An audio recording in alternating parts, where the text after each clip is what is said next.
नमस्कार दोस्तों, हिंदू परंपरा में किसी भी स्त्री के लिए विधवा बनना एक अभिशाप से कम नहीं है। समाज से पीड़ित स्त्री के मन में केवल यही विचार आता है, आखिर मेरे साथ ही ऐसा क्यों हुआ, इसमें मेरा क्या दोष था। तो मित्रों, इस प्रश्न का तो सटीक जवाब हमारे पास नहीं है, लेकिन आज हम आप लोगों को इस वीडियो के मध्य से स्त्री द्वारा किया जाने वाले 3 ऐसे कर्मों के बारे में बताएंगे जिन्हें गरुड़ पुराण के अनुसार पति के मृत्यु का कारण माना गया है। अगर आप भी इसके बारे में जानना चाहते हैं तो आप हमारे इस वीडियो में अंत तक जरूर बने रहिए। आइए सब मिलकर जानते हैं।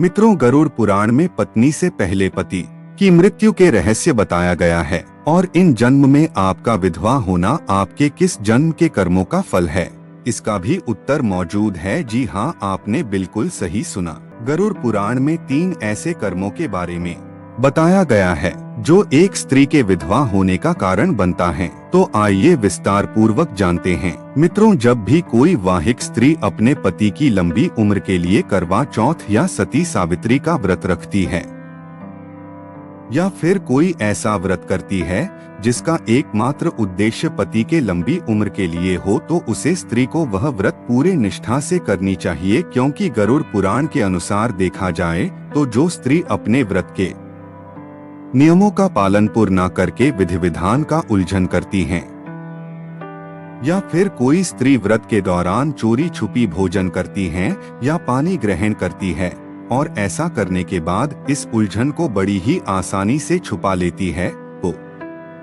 समझ जाइए ऐसी स्त्री के पति की आयु कम होना निश्चित है। यही नहीं, पत्नी की यह गलती भविष्य में उसके पति के मृत्यु का कारण भी बन सकती है। शास्त्रों में बताया गया है कि व्रत के दौरान अगर कोई स्त्री भोजन के ख्याल को भी अपने मन में लाती है तो उसे आने वाले कई जन्मों तक पति के सुख से वंचित रहना पड़ता है। गरुड़ पुराण कहता है कि जो स्त्री बात बात पर अपने पति की झूठी कसम खाती हो, हर बात पर झूठ बोलती हो, बिना किसी कारण के झगड़ा करती हो और पति के लिए गलत शब्दों का इस्तेमाल करती हो, तो उस घर को पाप की श्रेणी में रखा गया है और इस गलती को करने से पति की अकाल मृत्यु हो जाती है। गरुड़ पुराण में स्पष्ट रूप से बताया गया है कि अगर कोई स्त्री अपने पति के लिए पूरे निष्ठा से व्रत करती है लेकिन दूसरी तरफ अपने पति का अपमान करती है और उसके लिए अपशब्दों का इस्तेमाल करती है, तो उसके द्वारा किया जाने वाले व्रत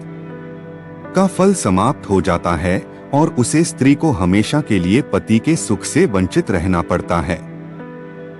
मित्रों, अब हम आप लोगों को गरुड़ पुराण में वर्णित स्त्री द्वारा किया जाने वाली तीसरी ऐसी गलती के बारे में बताने वाले हैं जिसे सुनकर आप भी चौंक जाएंगे। गरुड़ पुराण के अनुसार अगर कोई स्त्री मांस का सेवन करती है तो उसके पति के ऊपर नियमित रूप से कोई ना कोई परेशानी आई रहती है, और इतना ही नहीं, यह छोटी सी गलती उसके पति के जल्दी मृत्यु का कारण भी बन सकती है। किसी भी पत्नी को युवावस्था में ही अपने पति को खोना पड़ सकता है, लेकिन आपकी जानकारी के लिए बताते, इन सब के अलावा और भी कुछ ऐसे गलतियां होते हैं जिन्हें करने से एक स्त्री के पति की आयु कम होती है। जैसे कि कोई स्त्री अगर गुरुवार के दिन बाल धोती है तो यह गलती पति और पुत्र दोनों के लिए संकट खड़ा कर सकता है। सुनने में यह कोई बड़ा पाप नहीं लगता, लेकिन यह छोटा सा कर्म उसके पति के मौत का कारण भी बन सकता है। इसके अलावा जो स्त्री अपने सुहाग के निशानियां के महत्व को नहीं समझती या फिर मंगलसूत्र और सिंदूर को नहीं पहनती, तो उनका ऐसा करना उनके पति के लिए खतरा साबित हो सकता है। यानी साफ शब्दों में कहा जाए तो ऐसी स्त्री अपने पति के प्राणों को ही दांव पर लगा रही हैं और उनकी यह गलती पति की उम्र घटाने के साथ साथ उनके मृत्यु का कारण भी बन सकती है। शास्त्रों में बताया गया है कि पति से पहले भोजन करने वाली, रात में देर से सोने वाली और सुबह देर से उठने वाली स्त्री के साथ साथ जो स्त्री पूरे हफ्ते में एक दिन भी व्रत नहीं रखती, वह भी पति के सुख से वंचित हो सकती है। इसके अलावा अगर कोई स्त्री पति के होते हुए किसी अन्य पुरुष पर नजर डालती हो, यह भी एक ऐसा कर्म है जो उसके पति को युवा अवस्था में ही मृत्यु शैया पर लेट सकता है।